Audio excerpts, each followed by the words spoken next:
Well, she was just 10 years old when she won the Oscar for Paper Moon, but her life wasn't all glamour and glitz.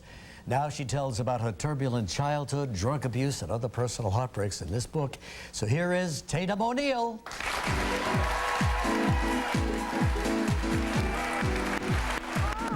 Hi, Tatum. How are you, lady? Hi, thank you so much. You look great. Oh, Tatum. Hey. You really look like a little girl. Same face. And I love the picture on the cover. Oh, Very, very nice, Tatum. Very good. Thanks. Did you get to pick out which picture you wanted? Well, I had taken another picture and I didn't like it, so I went back and met one of my friends. I was like, we have to do another shot. Hey, it's your book, right? Yeah, right. I was like, you know what? We need a better pic. So. And a lot of pictures in the book, too, as she tells her story. Right. Of course, so many people remember your performance in Paper Moon, won the Academy Award at what, 12 years old? Oh, younger. Younger than that. How old were you? Well, I was 8 when we did it, and then I turned 9 on the movie, so 10 when I won it. So, you know, 12, come on. That's, I'm sorry, yeah. That's old. That's so amazing, too, because, I mean, 8 years old shooting a movie. My son is 7 now, and I had the hardest time just getting his jacket on. Right, yeah. School, so I can't even imagine. Right.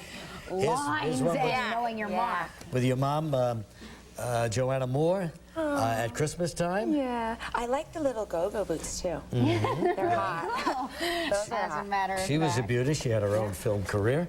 And Did you know her? I met her a couple of times, Yeah, sure, yeah, absolutely. And there's you and your brother, Griffin? Griff, yeah, at Alvera Street. Uh-huh. Now, here you are with crutches. What's that all about? Oh, well, that's in the Valley in Los Angeles, and little Griff's zippers down. Just not so great. Yeah, I have a little, I think I have my foot in a cast, and What happened to you? oh, I think that I'd fallen off a roof and broken my foot. A roof? Yeah, in the Valley. What were you doing on the roof? We were jumping into the pool. There you go. Happier times with your dad, Ryan O'Neal. Yeah, then we look good there. The pictures look like they're fun, but I guess your young life wasn't that much fun, was it? It was a little hectic out there Yeah. in Hollywood. Yeah. Did you have a lot? To me, it seems that you maybe didn't have enough parental supervision.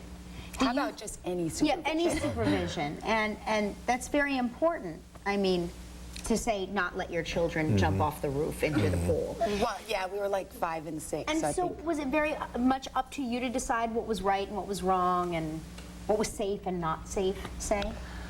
Yeah, I think that you know, I think getting on the roof and jumping into the pool. Actually, my little brother, he was 5. He made it, you know, and I sort of got to the end of it and was like, oh no, and fell. And I think that you do look for parental supervision, and I think that you do end up making sort of silly choices, and I think that the reason I was probably so good in Paper Moon is because I had a lot of those skills, so those mature skills that maybe your son, who's 7, who, because you've helped him put on his jacket, Right. I didn't have anybody to, so when they said learn these lines, I went, okay. Right. Do I have to go to school? They said no, okay. Great, yeah. And there's a lot more to cover, too, and when we come back, we'll get into that in just a minute. Tatum O'Neal with us has written a very revealing book about her life, especially her childhood, and how she was raised practically without any parenting at all, which we just discussed, right? And a lot, I was working a lot too, so. That's right. That I always had like a lady with me on the set. Did you cling to sort of your family in the movies you made? Did they sort of become your family? You mean like the acting parents? Yeah, like the acting parents. Not so much. I think that I had a woman named Diane Lewis, who was my dad's, Hedgeman Lewis's wife, he was a boxer, the welterweight. He fought for the welterweight championship of the world, and I definitely clung to her. Yeah. There were different women over the years that I would cling. So at what age did this spiral downward begin? For me? Yeah. Well, that's not nice, Regis. Nice, you wrote Well, about it in the book. I at 30-something. I mean, my real spiral down after my divorce. Oh, Yeah. you think that's when it happened, huh? Because leading up to your marriage. I fell out of a car when I was 15, and you could say that I had a very internal spiral downward when I got left by my dad. But I mean, I definitely, once I really sort of lost, you know, once I lost hope for myself, you know, and I could not do a joint custody, that's a really bad spiral Yes. down. Was that a big reason that you wrote this book, to sort of give your side of the story, or air I out? definitely needed to tell my story. I definitely needed to tell my story for whatever reason. Because it's very hard. I would imagine it would be very hard, not only just the memories of your childhood and your past and your adult life, and but just to sit down and actually put them down on paper must have been a very difficult journey. Well, that was a very difficult time writing this book. And was it like part of the therapy, do you think? I don't know that writing this book has been so therapeutic as much as having it, now that it's written, just talking about it and having it be out there. And just now that it's out there, hopefully I can move on and just move on with my life and have the career, perhaps just to go back to school, do anything I want. But I think that I needed to do this for the. And what is your relationship now with your father? It's exactly the same as it was before I wrote it.